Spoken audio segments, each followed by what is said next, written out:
साथी, उपस्थित सभी अधिकारीगण, साथियों, अनलॉक 1 उसके बाद ये हमारी पहली मुलाकात है। देश के 21 राज्य और केंद्र शासित प्रदेशों में अनलॉक 1 के अनुभवों पर कल मेरी विस्तार से चर्चा हुई है। ये वास्तविकता है कि कोरोना का फैलावा कुछ बड़े राज्यों में, बड़े शहरों में अधिक है और अभी जो प्रेजेंटेशन हुआ उसमें भी उस बात का उल्लेख हुआ है। कुछ शहरों में अधिक भीड़, छोटे छोटे घर, गलियों मोहल्लों में फिजिकल डिस्टेंसिंग की कमी, हर रोज हजारों लोगों की आवाजाही, इन बातों ने कोरोना के खिलाफ की लड़ाई को और चुनौतीपूर्ण बना दिया है। फिर भी हर देशवासी के संयम, अनेक जगहों पर प्रशासन की तत्परता और हमारे कोरोना योद्धाओं के समर्पण की वजह से हमने हालात को नियंत्रण से बाहर नहीं जाने दिया है। समय पर ट्रेसिंग, ट्रीटमेंट और रिपोर्टिंग, उसके कारण हमारे यहां संक्रमण से रिकवर होने वालों की संख्या लगातार बढ़ रही है। ये राहत की बात है कि आईसीयू और वेंटिलेटर केयर की जरूरत भी बहुत कम मरीजों को पड़ रही है। समय पर उठाए गए सही कदमों के कारण हम सभी इस बड़े खतरे का मुकाबला कर पाए हैं। लॉकडाउन के दौरान देश की जनता ने जो अनुशासन दिखाया है, उसने वायरस की एक्सपोनेंशियल ग्रोथ को रोका है।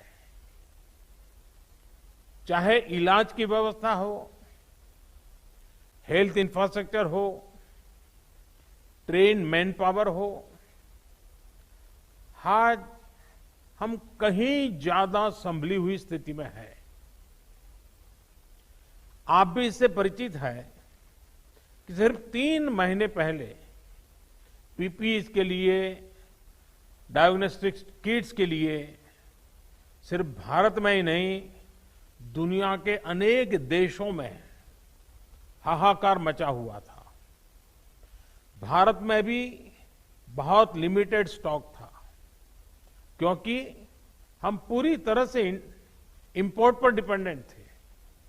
आज स्थिति यह है कि पूरे देश में 1 करोड़ से अधिक पीपीई और इतने ही N95 मास्क राज्यों तक पहुंच चुके हैं। हमारे पास डायग्नोस्टिक किट्स का पर्याप्त स्टॉक है और उनकी प्रोडक्शन कैपेसिटी भी बहुत बढ़ाई गई है। अब तो पीएम केयर्स फंड के तहत भारत में ही बने वेंटिलेटर्स की सप्लाई भी शुरू हो चुकी है। आज पूरे देश में कोरोना की 900 से ज्यादा टेस्टिंग लैब है, लाखों कोविड स्पेशल बेड है, हमारे क्वारंटीन और आइसोलेशन सेंटर्स हैं और पेशेंट्स की सुविधा के लिए पर्याप्त ऑक्सीजन की सप्लाई भी है। लॉकडाउन के दौरान लाखों की संख्या में ह्यूमन रिसोर्स को ट्रेन किया गया है। सबसे बड़ी बात, आज देश का हर नागरिक इस वायरस के प्रति पहले से ज्यादा सचेत हुआ है, जागरूक हुआ है। ये सब कुछ राज्य सरकारों के सहयोग से, स्थानीय प्रशासन के दिन रात काम करने की वजह से ही संभव हो पाया है।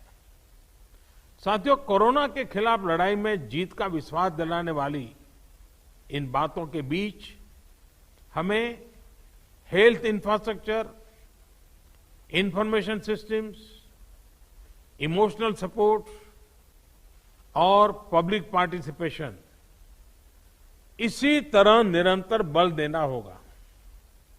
साथियों, कोरोना के बढ़ते हुए मरीजों की संख्या को देखते हुए हेल्थ इंफ्रास्ट्रक्चर का विस्तार करना, हर जीवन को बचाना हमारी सर्वोच्च प्राथमिकता होनी चाहिए। ये तभी होगा जब कोरोना के प्रत्येक मरीज को उचित इलाज मिलेगा। इसके लिए हमें टेस्टिंग पर और अधिक बल देना है ताकि संक्रमित व्यक्ति को हम जल्द से जल्द ट्रेस और ट्रैक और आइसोलेट कर सकें। हमें इस बात का भी ध्यान रखना है कि हमारी अभी की जो एग्जिस्टिंग टेस्टिंग कैपेसिटी है उसका पूरा इस्तेमाल हो और निरंतर उसको एक्सपांड भी किया जाए। साथियों, बीते 2-3 महीने में काफी संख्या में क्वारंटीन और आइसोलेशन सेंटर का निर्माण हुआ है। इसकी गति हमें और बढ़ानी होगी ताकि कहीं पर भी मरीजों को बेड की दिक्कत ना आए। कोरोना के इस टाइम में टेलीमेडिसिन का महत्व भी बहुत बढ़ गया है। चाहे वो होम क्वारंटाइन या आइसोलेशन में रह रहे साथी हो या फिर दूसरी बीमारियों से पीड़ित हो, सभी को टेलीमेडिसिन का भी लाभ मिले, इसके लिए हमें अपने प्रयास बढ़ाने होंगे। साथियों, ये आप भी भलीभांति जानते हैं कि किसी भी महामारी से निपटने में सही समय पर सही इंफॉर्मेशन का बहुत महत्व होता है और इसलिए हमें ये भी ध्यान रखना है कि हमारी हेल्पलाइंस हेल्पफुल हो, हेल्पलेस नहीं होनी चाहिए। जैसे हमारी मेडिकल और पैरामेडिकल स्टाफ हॉस्पिटल में कोरोना से जंग लड़ रहे हैं, वैसे ही हमें सीनियर डॉक्टर्स की बड़ी टीमें तैयार करनी होगी जो टेलीमेडिसिन के माध्यम से बीमारों को गाइड कर सके, उन्हें सही इंफॉर्मेशन दे सके। इसके अलावा हमें यंग वॉलंटियर्स की फौज भी जुटानी होगी जो पब्लिक के लिए प्रभावी रूप से हेल्पलाइन चला सके। जिन राज्यों में आरोग्य सेतु ऐप ज्यादा डाउनलोड हुआ है, वहां बहुत ही सकारात्मक परिणाम भी मिले हैं। हमें लगातार कोशिश करनी है कि आरोग्य सेतु ऐप की रीच बढ़े, ज्यादा से ज्यादा लोग उसे डाउनलोड करें और समय समय पर अपग्रेड करें। हमें यह भी ध्यान रखना है कि अब देश में धीरे धीरे मानसून आगे बढ़ रहा है। इस सीजन में जो स्वास्थ्य से जुड़ी समस्या रहती है उनसे निपटना भी बहुत जरूरी है, वरना वो बहुत बड़ी चुनौती बन सकती है। साथियों, कोरोना के खिलाफ इस लड़ाई का एक इमोशनल पहलू भी है। संक्रमण के डर से, इससे पैदा हुए स्टिग्मा से हम अपने नागरिकों को कैसे बाहर निकालें, इसके लिए भी हमें प्रयास करना है।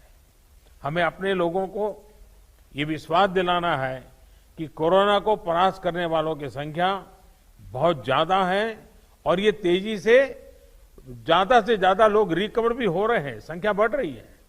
इसलिए किसी को कोरोना हो भी गया है तो वो घबराए नहीं।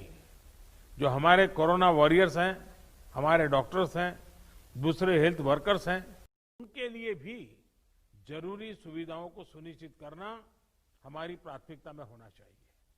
उनकी हर स्तर पर देखरेख करना ये हम सभी का, पूरे राष्ट्र का दायित्व है।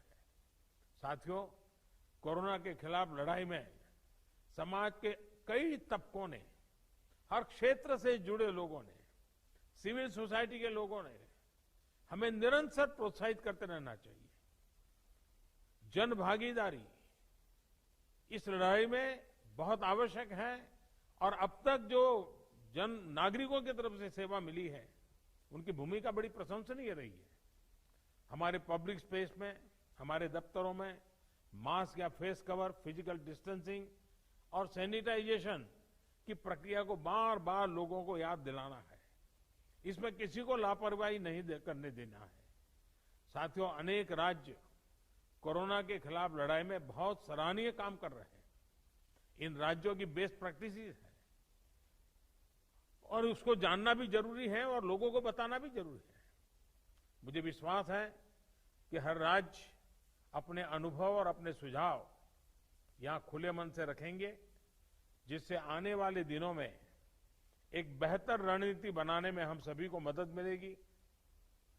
अब मैं गृह मंत्री जी से आग्रह करूंगा कि इस चर्चा को वो आगे बढ़ाएं।